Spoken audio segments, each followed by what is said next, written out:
3 points, 3 goals, clean sheet, and no injuries. This is the game that Chelsea needed to get their season going. In today's video, we're going to be talking about the tactics that Pochettino used to win over Luton. Yes, I understand it is Luton. So again, we're expected to win, especially being a $1 billion club to 20 million. But still, we're going to talk about how Pochettino got the team going in the right direction, some of the players and what they did, and what this means for Chelsea's future for the rest of this season. So let's dive into the tactics. Now, the formation that we saw here with Pochettino and Chelsea was 5 defenders, and then we almost had 4 midfielders and then Jackson.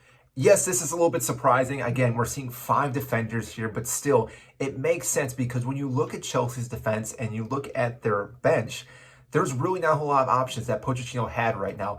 We had to go with 5 in the back. Yes, it's more of a 3-4-3 kind of when you look at everything, but still having these players come on is what we have to do. With so many injuries to Reece James and Cuckoo, Chukwuemeka, just to name a few players, we are almost forced to play this style. And yes, with Thiago Silva, he plays better with a back 3. So again, it makes more sense doing this. Future-wise, I'm not sure if Pochettino will keep doing this for the most sake, but again, it makes sense right now. And I understand we were playing Luton, so you're expecting us to do a little more attacking, but still, to have a clean sheet is a big step in the right direction. So again, I want to say Pochettino did the right thing here. That this is pretty much what it turned into, was a 3-3-3-1, which Caicedo really dominated this entire midfield. He was able to block anything going across him, and I would arguably say he was one of the best players on the pitch. Yes, I understand that Sterling did have 2 goals, Gusto had 2 assists, but they were able to do all that because of Caicedo, because he was not dribble past, prevented so many attacking things coming at him. And again, this is the reason why they spent so much money for this player to do the exact same role that we just talked about. Now, that all being said, though, what Chelsea did then, though, was actually work on these flanks for the most part, because Luton had a low block. They were sitting really far back, but also attacking out on their wings. Because of that, that left pockets of space in this area right here and here, which again, we saw Chilwell move up, which again, he did have his chances, did not score, but Gusto also moved up, and we saw him also be really creative, have 2 assists to Raheem Sterling, which again, the first one, all Raheem Sterling, we'll talk about that in just a little bit, but the second one was when Gusto came down and played the ball across to the box, and Raheem Sterling found the back net, which again, all came out from this right side. So Raheem Sterling, this is a player that we need to talk about. If you did not watch the game, I recommend going back and watching this highlight, because what Raheem Sterling did in this match was beautiful.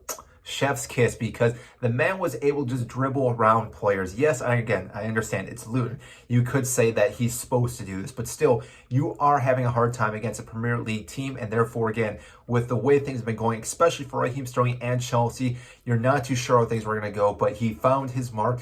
Scored that first goal. Gusto got the assist there, but still, it was all Raheem Sterling, just dribbling, weaving through, waiting to that last second to make that shot, and again, found the back of the net. And that itself really ignited this game, because after that, you could just feel the pressure being relieved in this match. Now, yes, there still was pressure because it was only 1-0 lead at the time, and we went into halftime at 1-0, but still, when we scored that goal to go up, you could just feel the atmosphere just give a little bit, because we needed that. And in the second half, same thing, Gusto to Raheem Sterling. Again, a great cutback, and this was a prime goal that Chelsea done time and time again. And the reason why that happened, though, was because of this guy right here, Jackson. Now, granted, I don't think he got enough credit. Yes, he did score, but really why this was happening is because we could play the ball back and forth between our CBs, but we could play a ball over the top to Jackson, who was acting as an anchor. Because of this, then, this allowed our players really to, again, move up and create chances in this opportunity, because Jackson played the ball here, played to Chilwell, played out here, or out to Gusto, or even back to Fernandes, who again is very creative when he has the ball. On top of that, Jackson was able to do 1-2 passes. So again, with Chilwell, then running back into the box, we could see the ball come in, or same thing with Gallagher, running it back here as well. But Jackson, give him credit for what he was able to do, because he was running this entire line here, making the defenders work very, very difficult. And again, winning so many aerial duels in this area, which again, opened up so much chances. Which brings me to my next player, Malo Gusto. This man himself had a phenomenal game. 20 years old. You were not expecting this, especially with the beginning of the season with Reece James starting. But as we all know, Reece James injury history, this is something that we are always worrying about. Gusto stepped up perfectly in this match. And again, the way he was moving forward and playing the ball, and just again, he seemed like he's been doing this for a long time, yet he has not been doing it.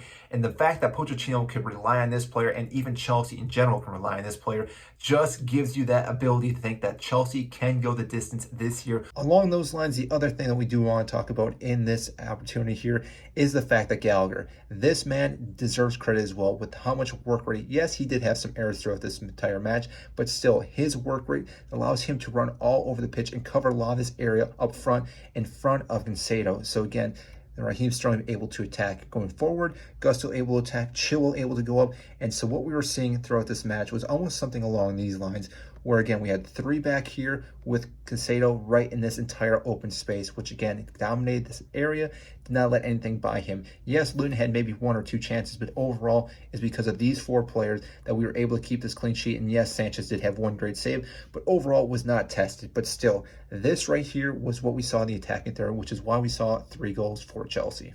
Overall, this was a great match for Chelsea. Yes, there were a lot of highs, a few lows that we still need to work on, especially with the corners and crosses, but still, this was a great match for Chelsea to build momentum going into our next match against Wembley, which again is for a cup fixture.